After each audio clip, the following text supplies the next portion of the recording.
Hello, everybody. I'm Ken Coates from Senior Fellow at the Macdonald-Laurier Institute. Delighted to have you with us today. We're looking at Canada's new Arctic foreign policy. The document was just released just the other day. And MLI is really fortunate to have a wonderful set of Arctic specialists who spent many, many years looking at this topic. And I think you're going to enjoy the conversation they have because these folks are really actively involved in all aspects of sort of Arctic sovereignty, Arctic defense, Arctic engagement, Indigenous and otherwise. So we're going to, let me introduce our group really quickly. Heather Exner-Perot is with us. They're all Macdonald-Laurier fellows, so I'm not going to give any more explanation than all of that, but Heather's been specializing a lot in natural resource kinds of issues. Rod Hebert is with us. He works at the University of Calgary, who's been talking about, warning us about the Russians coming for as long as I've known him, which was back about 25 years. And has been talking about the need to get ready for the year 2025, actually, almost, Rob, because what you talked about before is kind of on our doorstep now. We have Don Pujak is with us as well. Dan, there he goes. Dan, great to have you with us. Dan has worked with Heather on a bunch of natural resource topics, a wonderful long history with working with the government of Canada and understands northern issues extremely, extremely well. And Alex DL is here with us as well. And Alex is going to explain a little bit about himself a little bit later on, I suspect, but he's actually just taken on a new responsibility at the Macdonald-Laurier Institute to sort of try to alert Canada and North America to what's going on in the Russian sort of sphere of things, and looking at the changing militarization of Russia and its sort of presence on the global stage. So folks, we're delighted to have you with us. We got a big panel. They've got lots of great ideas and lots of experience, lots of knowledge. We're going to go through a series of questions with them. If anybody who's joining us wants to ask any questions, please send them to us. We'll put them in the chat, and then if we have a chance, we'll get to them. We got a full agenda. I'm going to start off by putting you all on the spot equally, but I should tell the audience people that they've been warned about this question, so they have lots of time to prepare. So if they don't look smart, it's their fault. So the question really is this. I want your 2-minute reaction to this new Arctic policy.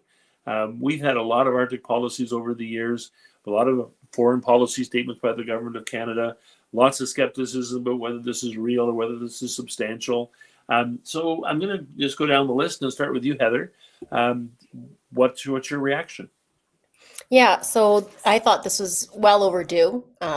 You know, the Arctic changed when Russia invaded Ukraine in 2022.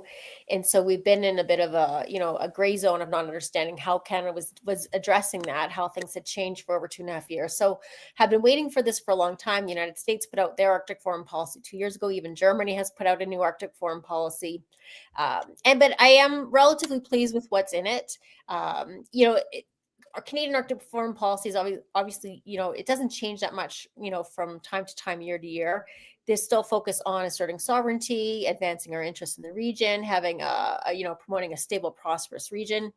So that's still in there. That's continuity. But some of the new things, I think the highlights for our listeners, if you haven't read it, appointment of an Arctic ambassador, which we used to have and we took away, and now we're reinstating, and I think is broadly a good thing. Opening new consulates in Anchorage, Alaska, and Nuuk, Greenland, which is where the North American framing comes around. One I'm in favor of, but initiating a new Arctic security dialogue, which they call with ministers of foreign affairs of like-minded states, and I'll just call it the A7. So all the Arctic states minus Russia. And then, which I think Alex would probably touch on is some of the intelligence and hybrid threats.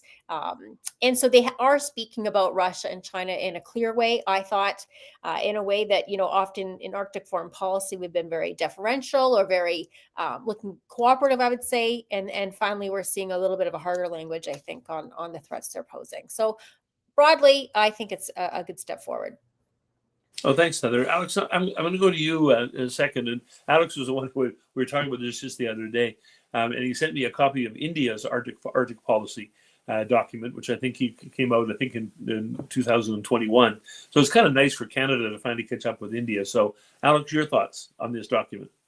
Yeah, I'll echo some of what Heather has to say. I mean, we needed this document. I think the Arctic and Northern Policy Framework of 2019 was largely guided by internal impulses and conditions. And this one adds much more, I think, cohesively the external conditions that are shaping how Canada governs in the Arctic, and that's whether it governs domestic issues or governs foreign issues. So to that extent, I think it's quite good. I like a number of the kind of geopolitical starting points for it. Connecting to the North Pacific, I think, is important. Talking about partners that don't normally come up in the Arctic conversation, namely Japan and South Korea, I think is worthy of some thought, and that connects to our Indo-Pacific strategy, and therefore, it makes for more coherence in how we're approaching the world, which is good. The Nordics, I mean, I've just published fairly recently on the importance of Finland, Sweden, and Norway at the very least to our foreign policy in the European Arctic. So I like this expansive notion with the Kingdom of Denmark and the United States of talking about, even though they won't call it an A7, a security type dialogue, and just the overall push there. Consulates in Nuuk and Alaska and Anchorage are great. I think the balancing in it, maybe to get more substantive of, Russia as the primary challenge, but then understanding the aspects of China's challenge. I think that's pretty well done. And that I agree that I think Russia is still the primary threat actor and threat enabler in the Arctic. And I'm pretty happy with the North America framing too. I mean, this is a lens that I've been using in some of the different things I write, and I think it's quite comfortable for a lot of Arctic specialists who look at the subregions as a way to, have a more thoughtful and strategically aware conversation of the Arctic. Maybe just to kind of broach a couple of the less positive things about it, it does have some inertia, and that's primarily around the Arctic Council. I think we need to ask a lot of hard questions about the Arctic Council and the current conditions. I think signaling geopolitical conditions, when we signal to Russia that we value something deeply that they have a veto over, I think that's something we need to think about carefully. And it also raises this issue of the primacy of the Arctic states in governing the Arctic. And while I agree with that point, kind of working primacy and pragmatism together, I think will be one of the interesting points, at least to watch, because that takes some pretty good diplomatic sensitivity and skill sets and a lot of local awareness and also awareness of the big factors. So, those are some of my summary points. This is a great start to a long conversation. So thanks, Alex. I really appreciate that. And Dan, to you, please, your thoughts, your quick overview. Sure, and my colleagues already touched on lots of the same thoughts that I think we all share. When I shared my first reaction to it, I think Heather referred to it as grim, and I think I'll probably stay in that same similar vein. I was quite surprised to see that the Arctic foreign policy is just now responding to Russia 3 years after the invasion of Ukraine. So it seemed to me like a bit of a missed opportunity, and the timing was a little bit strange.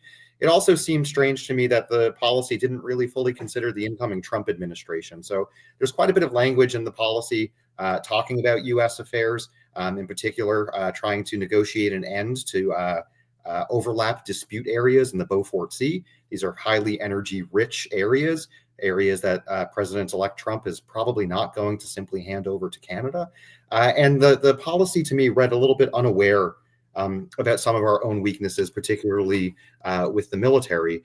There's a line in there that says something to the effect that Canada approaches the Arctic from a place of strength because of the strength of the Canadian armed forces in the region, which makes me wonder, has anybody gone up there to check on that recently? So all that to say, as a foreign policy, I find it quite unambitious and in places unrealistic. As a domestic policy, it's fantastic. The reconciliation lens on it is wonderful. It connects well with the Arctic and Northern policy framework. It acknowledges that decisions about the North have to include Indigenous peoples and that those decisions that don't include them will not work. And that's absolutely true. We've seen that over decades. So a bit of a mixed bag, maybe not as grim as my first assessment, but I do think that it needs work to become workable as a foreign policy. Excellent, Dan. Great start. Rob, to you, please. Okay. Well, the good, the bad, the ugly. To start with the good, as a standalone exercise, as a standalone document, it actually does one of the better jobs I've seen of this government in being able to chew gum and walk at the same time. It identifies both the geopolitical threat and it continues to recognize the climate change threat. So in other words, it addresses them both as existential threats to the Canadian North and to Canada writ large. And so on that point, you seldom see a government being able to actually take such a position that goes against where their political narrative has been coming from. And so kudos on that aspect. I think there was also a lot of effort given to trying to coordinate what they said in the defense update to the foreign policy, because the defense update, of course, had almost its primary focus was on protecting Canadian Arctic security. Now, a small point, again, this government is confounding Arctic sovereignty issues with Arctic security. And I think that that's problematic because it always confuses both the political leadership and the Canadian public in general. Russians aren't going to be landing land forces on Canadian territory. It's a maritime and aerospace threat. And I think that could have been brought out a little bit better, but I'm nitpicking on that. But that's the good part. Now, the ugly or the bad part is, of course, that this document comes out 12 years after the geopolitical environment changed. The war in Ukraine starts in 2014. I know a lot of people are saying it's 2022. That's the second phase of the war, but I mean, they seized the territory. And the reason why it was relevant to the Arctic is we see the Americans starting to develop a series of Arctic strategies for all of their forces following the 2014 actions. And we see our Nordic allies also moving towards greater military activity. And so, you know, are we just simply too late with everything that's being promised? And that starts getting onto the defense update side that it's amplified here. So are the Russians going to wait until we get the C-35s, the submarines, the river-class frigates, all the stuff, or destroyers that we're going to be needing? And so that's the problem. Where's the real ugly part? How can you have a region-specific foreign policy actually work when you don't have an overall foreign policy?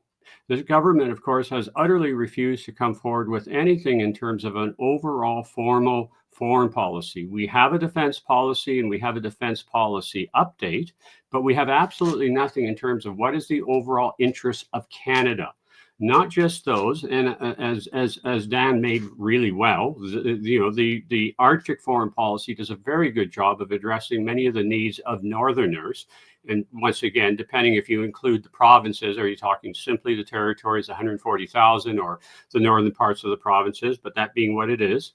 But what about the other 41 million Canadians? How does this then fit into our overall greater foreign policy? And I'm confounded in trying to figure out how any country, let alone a G7, can say, yes, we've got an Arctic foreign policy, but we don't have an overall foreign policy. And so therefore, I think, to sum up, it's a little too late and it doesn't connect to what are the overall interests of Canada, because we don't know what they are. Well, thanks. I'm going to jump in because it looks like Ken's connection in Tromsø has failed us. All the people who say it's way better in Norway, it's usually better when he's in Yukon. But maybe some just reactions to each other and on how we're thinking about the foreign policy, because it's the first time we've heard from each other on these. The one thing, I wanted to address a little bit of the reaction, which I think shows a little bit, again, we always say Canada's not a serious country. I think as Arctic observers, we always see that, Arctic foreign policy and Arctic foreign policy experts are always kind of on the sidelines of kind of regular Canadian foreign policy, Canadian defense policy, that for a country that's an Arctic nation, we don't have great analysis and public literacy, I would say, on the Arctic. And this was, shown to me in two ways. One is that there's been a lot of focus when people are reacting. I hear the framing of the North American Arctic, as though this is meant to, assuage Trump, or again, kind of put us as a subordinate junior partner of the United States in a Trump era. And I think those of us on the call know that we've been talking about a North American Arctic for two decades. I've wrote about the North American Arctic, and this was not about Mexico at all. I heard someone talk about, Mexico and the Arctic now. It's about bringing Greenland and Alaska and the territories together, because politically, socially, economically, culturally, there is so much alignment, and our Indigenous groups cross into Alaska and Greenland and onto the Nordics, and to a much lesser extent into Russia. So I've felt dismissive of people who haven't liked that framing, not appreciating, I think, the history behind it. And the other one, and I just have to point it out, is our opposition leader, Pierre Poilievre, making what I thought was quite a a juvenile tweet about the Arctic foreign policy. Lots of room, as you've just heard from all of us, to criticize this policy. But he said, Arctic ambassador to do diplomacy with who? Santa Claus? And just dismissive that the Arctic region for Canada as a nation would not be worthy of having its own point person when the United States, France, Germany, Singapore, not to mention Russia, the Nordics have all had Arctic ambassadors. And in the past, we've had an Arctic ambassador. So the Canadian public reaction to me and the media reaction has demonstrated how we are, again, not well versed in Arctic policy at all. Ken, we're just getting into the reaction round, so I'll turn it back over to you. I had the first reaction. No, that's one of my apologies, everybody. I forgot to mention that I was actually calling in from Tromsø, Norway. So one of the great, wonderful things about technology is we can sort of have this seamless conversation, but every once in a while the fiber optic cable has a whale hit its tail or something like that, so it causes a bit of a problem. So I'm just going to go around a series of sort of one-on-one questions with each of you for the next little while. And hopefully we'll have a chance for sort of a general conversation sort of at the end. And folks, jump in at the end of somebody else's comment if you want to sort of add something by way of sort of clarification. So Alex, I'm going to jump in with you in the first instance. The Arctic strategic situation, as you well know, you documented it really well for us, has changed very rapidly over the last 5 years, certainly since the Russian invasion of Ukraine. How seriously should we consider the Russian military threat in the Arctic? Is this really a big concern for us, or is it a real threat to Canada, or sort of so marginal as to be inconsequential? A lot of space, of course, between those two. So, I mean, I think to build on what Rob said earlier, I mean, we're not expecting Russian landing craft to appear in the Nunavut's archipelago and dispatch troops, etc. But the maritime and aerospace domain, I think, are very different spaces because of Russian innovation in much of its strategic nuclear and missile and even torpedo systems, et cetera, that it's been developing. These go back to the NORAD competencies and the importance there of modernizing that infrastructure. So kind of on that strategic level, Russia has been steadily modernizing, as most people are aware, its military posture and position in the Arctic for the better part of 2 decades, really, since Putin came into power. Rebuilding airstrips, improving ports, etc. But one way I like to look at that is actually through the notion of control in the Arctic, and this is where some of the things that aren't strictly speaking military come in. And Russia's very large icebreaker fleet is often touted. I mean, the fact they have a number, I believe it's 7, moving towards 8 and above, nuclear icebreakers that can handle year-round conditions. Russia's really in a full court press to try to make the Northern Sea Route, the Northeast Passage, as it's called, that runs along their coast from the Atlantic to the Pacific, a more viable trading route to export natural resources, to encourage China and other Asian countries to use it. So I think there's a big factor there. But, I think at the end of the day, this is a qualitative change, right? And it has a big impact in the Arctic in a number of ways. Of course, is the invasion of Ukraine. We have to take what Russia is doing very differently, even if it looks like bastion defense. This is kind of sealing off its territories from, the perceived threat of an attack from NATO or somewhere else. To look at its offensive capabilities and whether it's a submarine fleet, et cetera, they do have the potential to project power.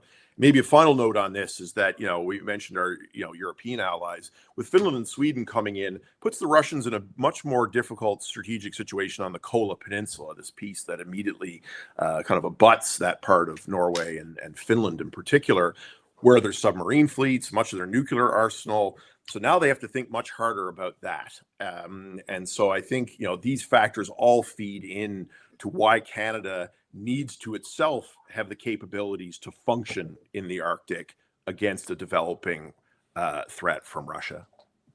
Thanks, Alex. So, Rob, I'm going to go to you really quickly, if you don't mind, on this one. I've been following your descriptions of Canada's militarization and stuff like that in the Arctic for a long time. Are we ready? No, we're not ready.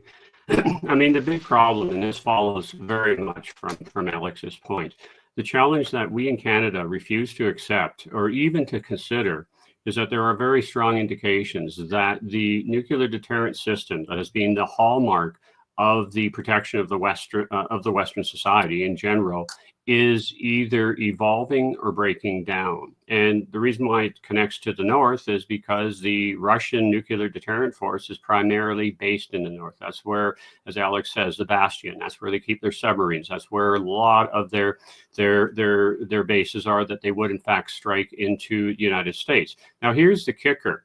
We have no clue on whether or not the new weapon delivery systems like Poseidon, like Kazal, that the Russians have been building since, well, they started building most of these around 205, 206. But they're clearly designed to overcome American ballistic and anti-missile systems. And so we've entered into this new system where we have a leader, or Putin, of course, threatening to use nuclear weapons. That hasn't been since the Cuban Missile Crisis. We have weapon systems that are, in fact, designed to be both undetectable and of such a speed that they allow the Russians and presumably the Chinese at one point the ability to launch what would be seen as a decapitation strike. And so this is the part that Canada has to figure out, because it starts talking really serious issues. If in fact we at a minimum have to be able to deter the Russian forces, the new type of weapon systems that are being developed, and in the worst case scenario, be able to fight in that type of environment. Of course, no one's having that discussion, but that's where the Arctic is so central.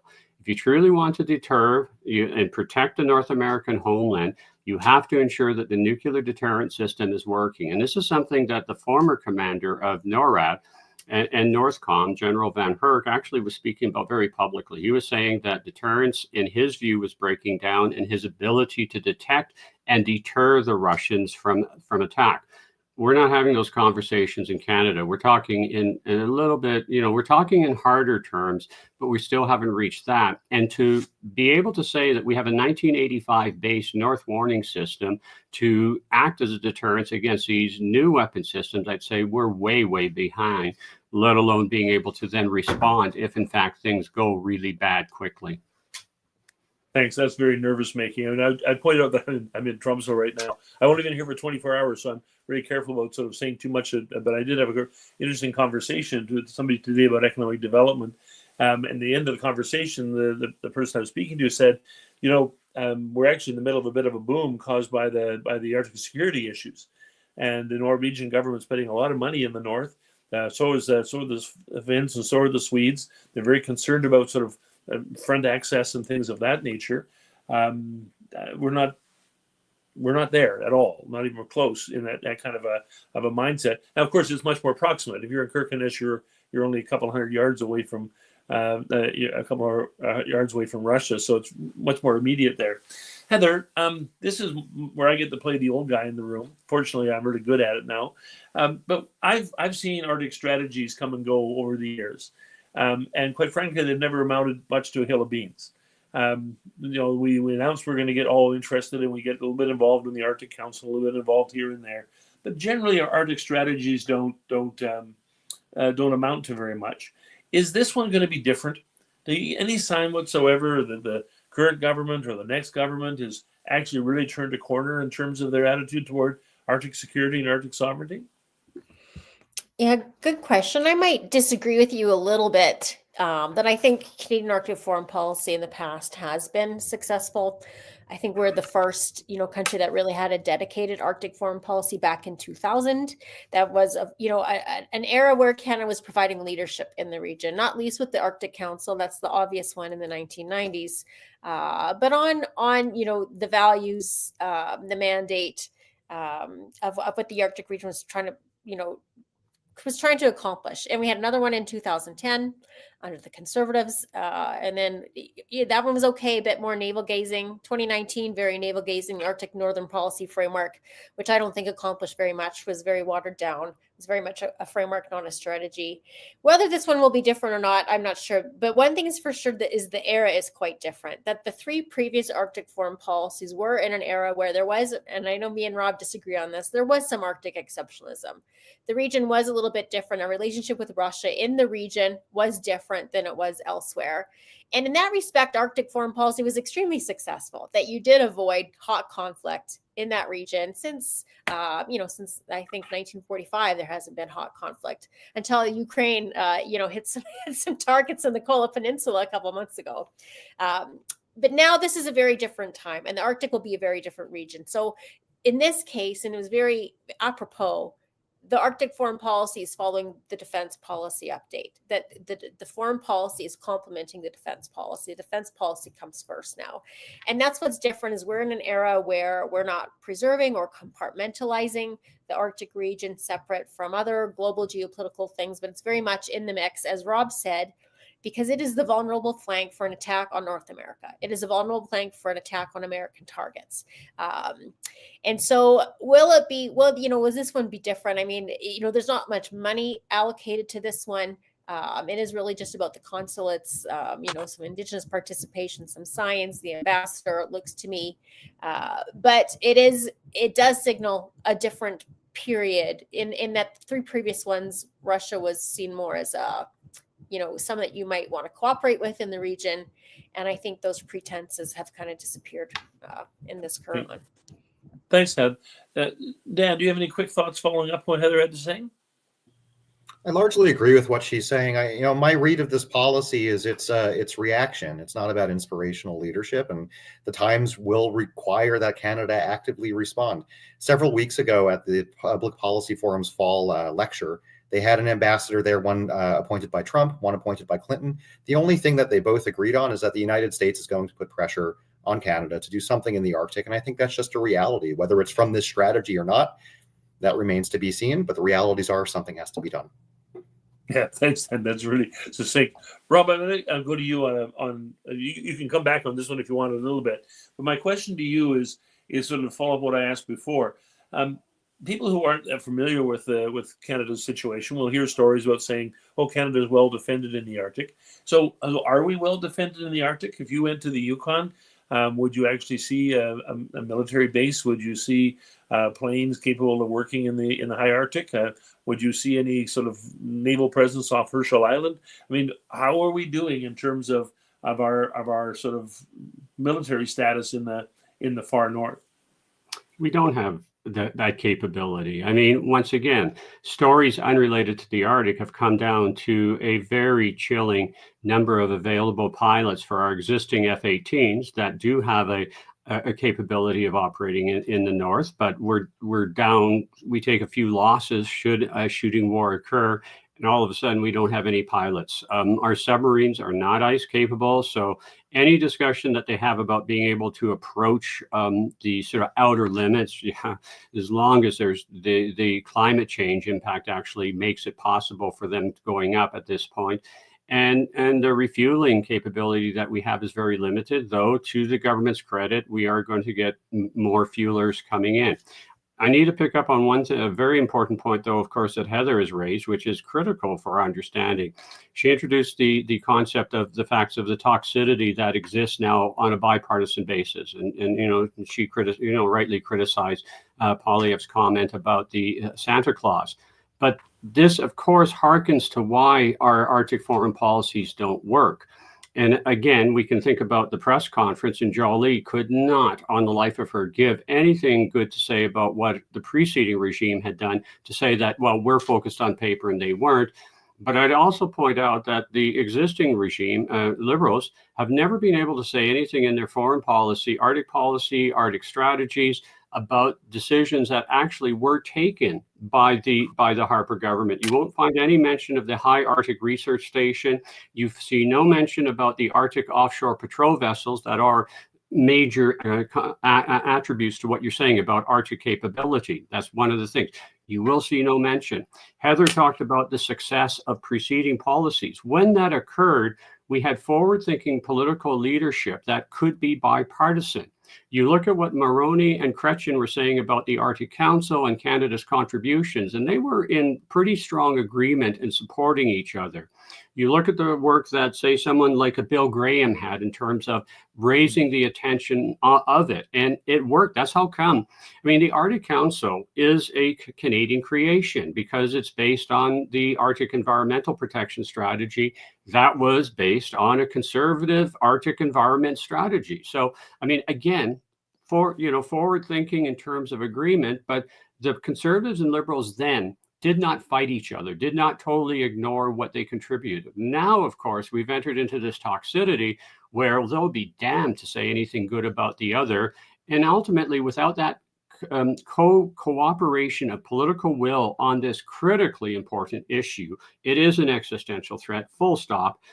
We're not going to move anywhere if they make it political. And I don't think it's coincidental that we see this government always coming up with an Arctic policy strategy just before the election occurs, because, they're probably also thinking that they want to take away from 205 when the Conservatives actually campaigned on this very successfully. So, I don't think it's coincidental on that, but it's that bipartisan and the toxicity of it that is the major problem for it succeeding.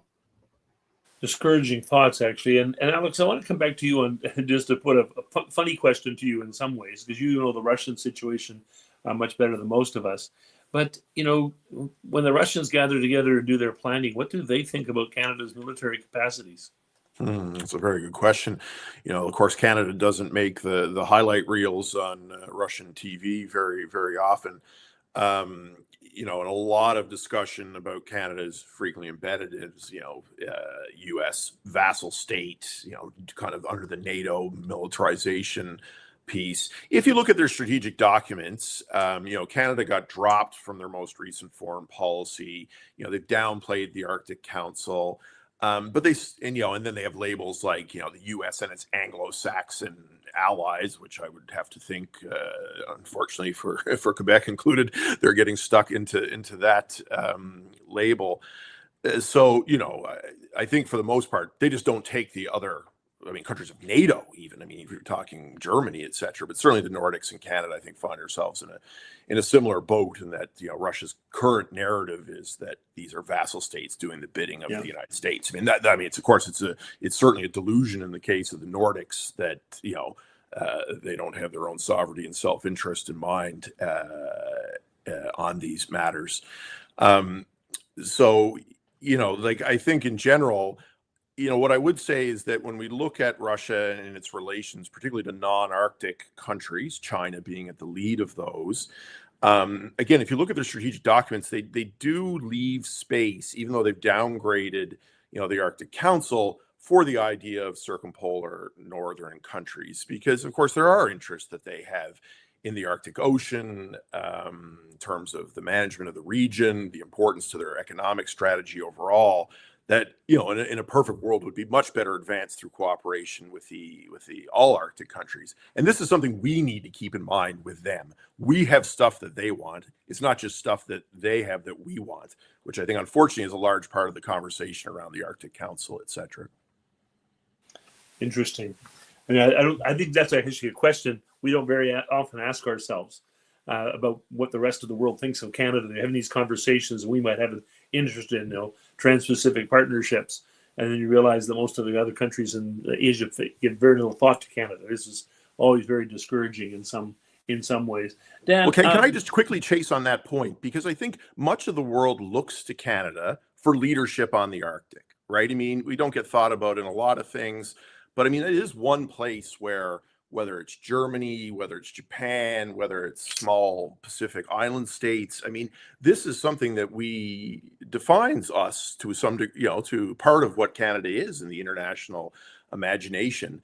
And that's why I think, again, this document, for whatever strengths and weaknesses it has, it's very important that Canada signal on this. It's the second largest Arctic country, as having such extensive coastline. I think the most extensive Arctic coastline. So this thing is, again, understanding, we can dismiss the world's expectations, but that's going to have a cost, right? And I think it's very important to realize that for many files, climate change, Indigenous issues, defense, security, infrastructure, the Arctic is important, and the world is looking for, as Barack Obama said, more Canada. We'll have a long debate about that someday, because I travel in different circles. I don't see very much of that. Dan, that's a really interesting observation. Dan, just a question to you is somewhat different. almost every Canadian government, liberal, conservative, over the last 50 years has had a very uneven relationship with the North. The John Diefenbaker government got really excited about it, roads to resources and all that kind of stuff, and discovered it was kind of expensive to build roads up there and kind of gave up on it after a while. Bold promises, kind of mediocre delivery overall. So you've spent a lot of time in Ottawa. How does Ottawa view the Canadian North? Well, Ottawa, it turns out, is really far from the North, and it's really hard to get from Ottawa to the North. So a lot of people making decisions and policy about the North, they might not have actually been to the North. I think, Ken, maybe one of the best ways to approach a question like this is just talking about the numbers. Right? There are 338 seats in Parliament. 3 of them go to the territorial North. If we include the entirety of Inuit Nunangat, that means that there are 5 parliamentary members representing Northern interests in a caucus of 338 individuals. You can expect how much time that actually gets. Even though the North is over 50% of Canada's landmass, it doesn't have that type of political representation. I think I would also say oftentimes Ottawa sees the Arctic as a bit of a blank slate onto which it can project its own policy priorities. We've seen rapid back and forth in policy where the North is seen as a place of resource development potential and promise, and then it's sometimes seen as a protected area. It's very rare that those two views are bridged. Right now, we see that the North is a policy space for reconciliation. I would argue that that's a very good thing. What might that look like in a different type of government, and where does that policy priority remain for the future? It's tough to say. I would also argue that the Arctic is generally viewed through a domestic lens, not an international lens. To me, it's telling when government makes an announcement on a Friday, it's because they don't think it's important. The foreign policy, I'll point out, came out on a Friday. I don't know if the domestic Arctic policy would also come out on a Friday. So I just a few insights to offer on there, but it's tough to say. I will also just briefly say there are lots of civil servants who are very dedicated to the North, and the members of Parliament who come to represent the North do their absolute best every single day. So I don't want to make it sound as though it's all dismal and disconnected. There are people who care. So I'll make my quick observation on this one. And I always wonder how we get away with this, and not talking about you, Dan, that Canada has a huge North, and actually most of the largest part is the provincial North. There's 150,000 approximately people in the Arctic, the three northern territories, and you could argue whether the Yukon is actually Arctic or subarctic. But there's actually a lot of people in the provincial North. There's about 1.5 million people, and a huge percentage of Canada's natural resource wealth comes from the oil sands and the hydro stations and the mines in this region, right? And it's kind of an interesting thing. We have these conversations, and we're always thinking about Whitehorse, Yellowknife, Iqaluit, thinking about the Inuit populations. We don't think very much about the other parts of the North. And Northern Ontario has a lot of interest at stake here. The strategic mineral sides of the Free Prairie provinces in the North and British Columbia are huge. Northern Quebec, if you go look at the federal government maps, when the federal government is talking about the Arctic overseas, they actually include Northern Quebec, and they include Labrador. They don't include Northern Ontario. They don't include the northern parts of the provinces. So we got a definitional problem there. And if you actually want to pick those seats up, if you actually took the provincial North across the thing, you'd have more seats than you have in Saskatchewan. And that would get your numbers. If you actually could, if we ever got around to thinking of the North in a much broader context, which we don't. So I thought your answer was just terrific. Heather, I want to just go back I'll pick up on something that Dan was sort of talking about here, and that's about the Indigenous population. So Indigenous folks have been demanding a lot more role in policy generally, environmental policy, economic development policy, social policy, and whatever. But they've also had a lot to say, or demanding a say in Arctic policy development, including defense and whatever. What's your reading on how much they were involved in the drafting of this policy? Were they consulted in a systematic way? Is this a new era of Arctic policy making with full Indigenous participation, or sort of a continuation of the practices of the past? Yeah, I would say the 2019 Arctic and Northern Policy Framework, came through a domestic lens, where the Arctic foreign policy was a chapter, and it was co-developed, and much was made of the co-development. And so that one had, you could say a gold standard of Indigenous development, but it also that also had implications that it was maybe a little bit watered down, a little bit navel gazing, a little bit too domestic focused because of that. So this one I find has a better balance. I was concerned that it would have too much of domestic focus for a foreign policy, but it does have quite a good foreign policy focus, and I think it's the appropriate balance. I know that Minister Jolie was up there consulting. They had a good representation at the press conference, which is usually an indication that people are supportive.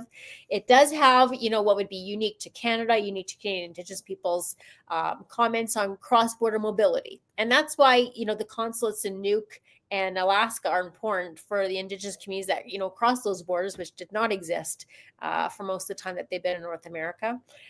Some things on, for example, the European Union seal ban, Indigenous knowledge. So the key Indigenous elements are in it, but I did appreciate that it did have more foreign policy chops than the ANPF did. I will say one last thing. Where I think are, I would say Inuit in particular, Inuit values and interests have aligned very well, that they have been aligned with Canadian interests and values in their foreign policy. You really see, it's very apparent, I think, the influence. In this policy, where I think Canada, if it just kind of went through a regular, state-making Ottawa vision Arctic foreign policy, it might be different on the Arctic Council. I think the influence of Indigenous peoples and wanting the Arctic Council, being very vocal that they want to maintain the Arctic Council in its current format, has shaped how the government of Canada is approaching the Arctic Council in a way that if I were just approaching it as a foreign policy expert, I would not. No, thanks, Heather. And Alex, I want to bring you back in on this one because you mentioned before talking about the fact that the world sort of looks to Canada for Indigenous and Arctic issues, and obviously on something like this topic, they're really closely aligned. How do you see this policy statement in that context? I mean, does it really project the Canada's Indigenous interests on a global scale, or is that a sort of a small part of the overall statement? Well, I mean, I think it again, knowing how some of it was generated, and Heather speaking to the processes that went behind it and to the 2019 document, I think it does reflect aspects of that. I do think even, when you talk about the North American Arctic as a concept, Heather spoke to the mobility point. I mean, Greenland is really, is an autonomous part of the Kingdom of Denmark. I mean, is, an Inuit polity, right? It's an Inuit state, effectively. I mean, so, I mean, there's some really great, I think, potential there with Nunavut and others. I think the signals that I sense, and this goes back, to the hearty debate we could have, Ken, on this, is that, this is kind of ripe for the picking, I think, for us to do well on showing a model of how Indigenous can be involved in foreign policy making, how Canada can lead on the Arctic. And again, I mean, with the Nordic countries, for interest, are very interested in the Rangers. The United States is very interested in the Rangers as a model of, the ability of the government to respect communities, involve them in security, offer opportunities, etc. So this is something where, the actual security problems that the United States and the Nordic countries are facing, where Canada can play a bit of a role. So, I think that the document does a good job on that. I mean, I argue that, the Nordic countries have the Sami population, which is also transborder, etc. And these are important concepts, I think, in understanding the interconnections of the regions, at the very least. Inuit Nunat, the Sapmi, as they call this, the Sami homeland. These provide other ways for us to think about how we should work together and some of the community that can be involved in that. Yeah, that's Ken, if I really... can... Go ahead, Heather, quickly. I'm just going to jump in because we talked about Indigenous people, but not the territories. And Ken, you were the chair, and I sat on the Yukon Arctic Security Advisory Council. And one of the impetuses for that, as you know, maybe you can speak to it, was the Chinese weather balloon incident from about 20 months ago, that the territories and Indigenous people did not feel informed, part of the information flow. And I see in this foreign policy, there is some, calibration to try to amend that they are speaking openly about sharing more intelligence. And I think that's a direct thread to give to the government to say, yes, we did hear you, premiers. We are going to do things differently. I don't know if you had a comment on that. Well, and that's a really good point. And the folks who followed that story, there was a weather balloon sort of flew over into the Yukon. Nobody knew where it came from, and it was shot down, and then they couldn't find it.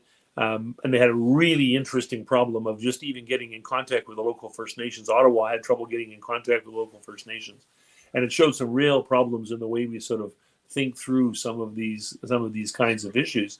But I'm going to ask Dan a really quick question, and we're sort of getting a bit toward the end of our time, guys. So a bit short if we could. But Dan, I always find this so interesting. You know, it's not as though Indigenous leaders are sitting around with nothing to do. You know, they've got a staggering list of things on their agenda. They're negotiating land claims and economic development corporations and dealing with all sorts of local, social, and economic challenges, and on and on and on. So let's flip this around. To what degree are the Indigenous people in the Arctic interested in this foreign policy? We've done a really good conversation about the other way, about the foreign policy being interested in Indigenous people. Are Indigenous folks engaged on this topic? Yeah, that's a great question. There were Indigenous leaders up there on stage with Minister Jolie when she made the announcement. I just got off doing a radio show in Yukon with the Grand Chief from Yukon asking about this types of policy questions. I think people are quite interested. They're quite interested in the domestic elements of them. Yeah, and that's the interesting side. I mentioned being up here in Tromsø, and in fact, they are talking already about the domestic element, which is economic development. We were in Finland actually in May, and there was an astonishing amount of activity going on in northern Finland. The border's right there, right? And so they're seeing all this kind of activity. And in the Yukon, we have press conferences. You know, it's kind of an interesting sort of difference. We haven't got to that other sort of stage as we sort of go along.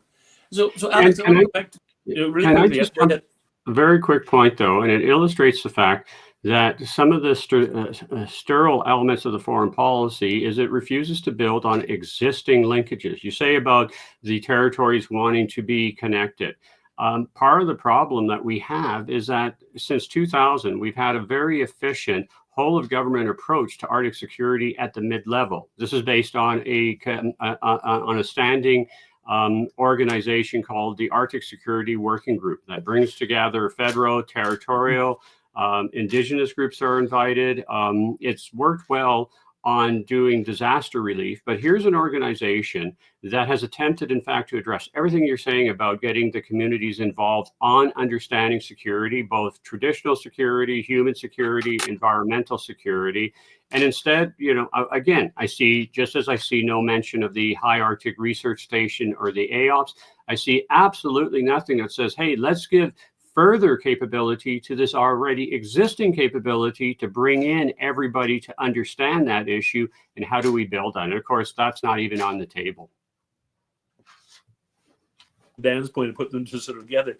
After we did the announcement that the head was talking about the Yukon Arctic Security Council's report, they had two conversations with chiefs in the Yukon who are both extremely interested in saying, we don't know very much about this. We want to get involved. We can see why it's important to us. And so the question of how you build on existing systems or build new systems, really important. We're getting down toward the last 10 minutes or so of our time here. We could do this for hours, guys. This has been a fabulous sort of conversation. So Alex, back to you again. You know, when we talk about the Arctic security now, there's a real temptation to talk about only about Russia. And is Russia the only threat? Is the only thing Canada has to worry about? And the second, unrelated, I didn't warn you about this part of it, but unrelated to this, is that there's lots of other big things going on in the Arctic that have to do with climate change in particular, but also economic development. Heather's and Dan have written a lot about strategic minerals and the desperate need to sort of get these strategic minerals to market. Well, those minerals are often in the Canadian Arctic. So just going back on this, are we focused too much on Russia? Are there other threats and dangers to the Canadian Arctic that we should be talking about? Well, presuming the time horizon that we won't have to wait, 12, 5, 6, 7, 8 years. I mean, this should be renewed, this process, every 4 years. I mean, I think the heavier focus on Russia is right if we look about the next decade. But it does make a number of references to China, and I think the calibration is pretty good here. Obviously, this government's, sometimes completely mysterious way we handle China, I think is a little bit evident between the lines. But it does talk about, the Russia-China relationship in the Arctic, frankly, becoming deeper than most people suspected. I mean, even in the expert community. And that China, the foreign policy has a good emphasis on research security, which I thought if it was innovative in one way, that was certainly one. The fact it kept talking about research security, there's talk about dual use. So China is a presence in the Arctic. It's moving towards its fourth polar icebreaker. It had one up there this year. It's very interested in science. It wants the prestige of being there. Ultimately, you have to think long term. It wants to be able to balance the United States from the north as well as from the Pacific Ocean.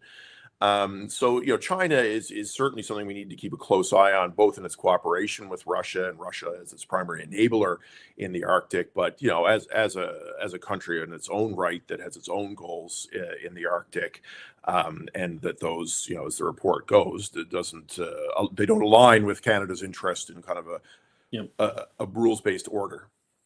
Yeah, great stuff. Geoeconomics is huge, but I think Heather is actually the better person to talk about. I was gonna go to Heather on that one, actually, Alex. So thank you very much for the lead in. Heather, the strategic minerals piece, as Alex described, the geoeconomics of this.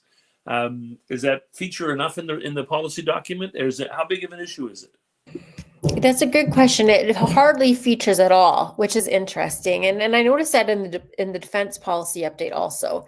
It talks about Arctic critical minerals only in respect of which Russia and China may try to get them. Not that we may actually want to develop them, but someone else might steal them.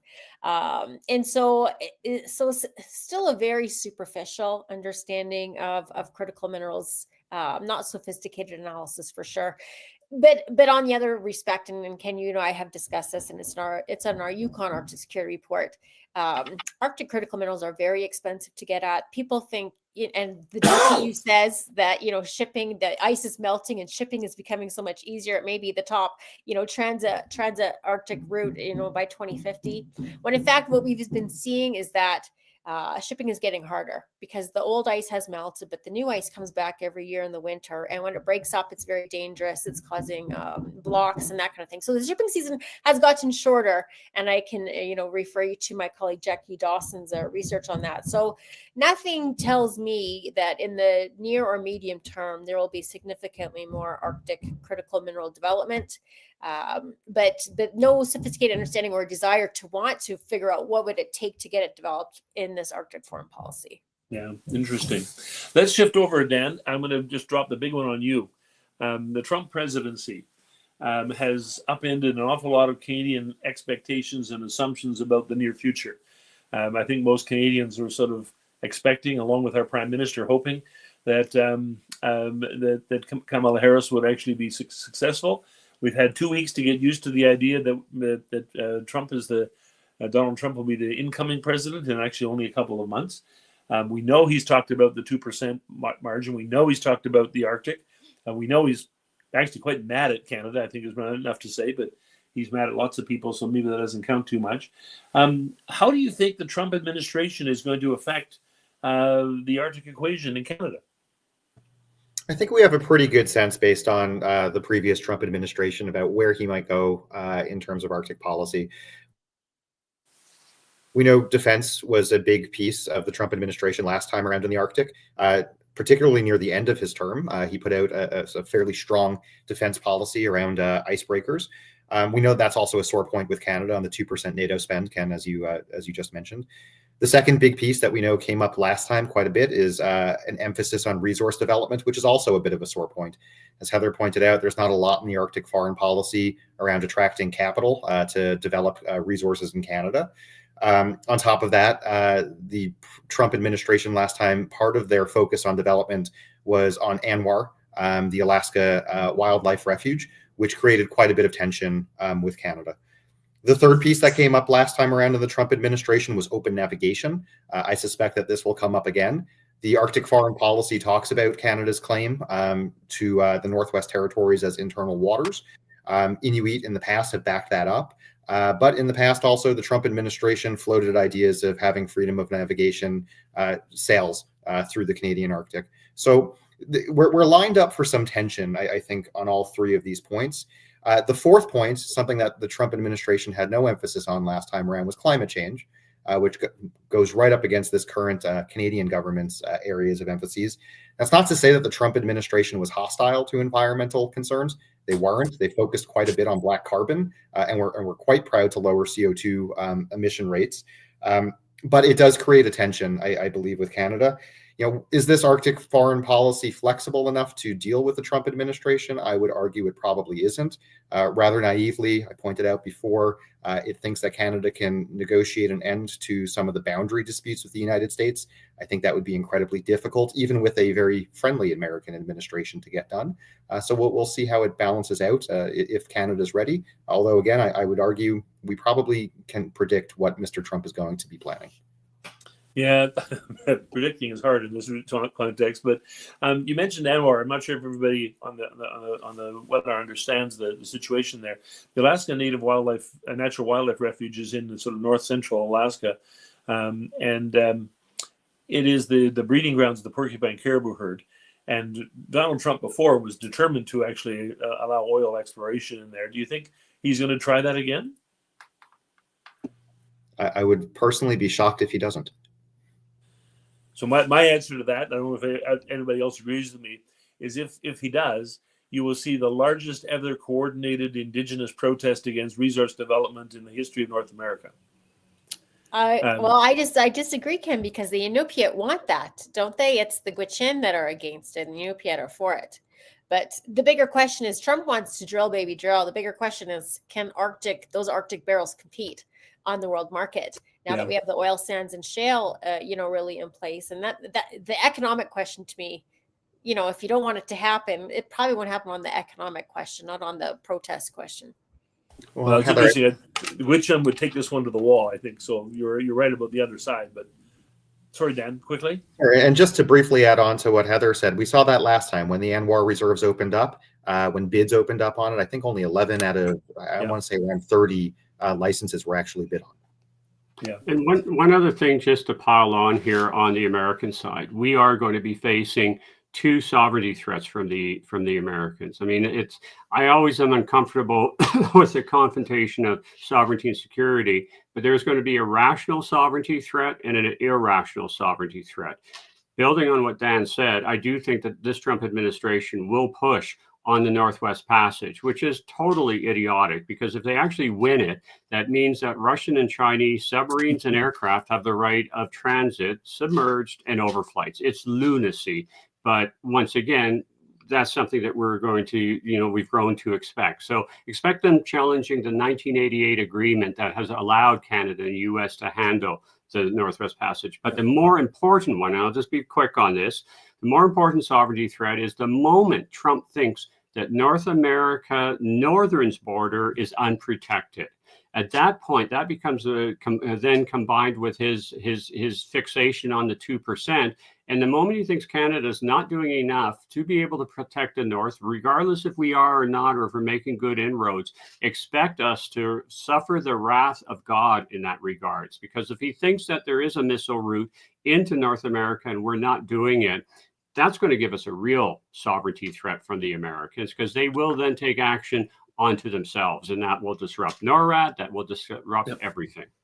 Can I pile on the pylon, Ken, very quickly? Totally agree. We're talking about the southern border right now because of the fentanyl, etc. I suspect we'll see a multi-stage pressure strategy from the Americans, which will extend, next step probably to the 2% or probably more. And the Arctic will be a key piece of that. And given what we've seen so far, I think the unexpected should be expected. Maybe 10 seconds on the strategy survival on this. We need to be fleet-footed with the Trump administration, right? No strategy is ever going to give us that. It's implementation. I do think parts of the strategy which are good for handling Trump is the emphasis on the Nordics, the openness to partnerships outside of the Arctic region, including including countries like Germany, Japan, and others that can potentially strengthen our diplomacy to have more than one axis. Wonderful. So you got 30 seconds. Rigidly adhered to this time. You guys have been fabulous and wonderful, wonderful conversation. My question is, it's now 2034. It's 10 years from now.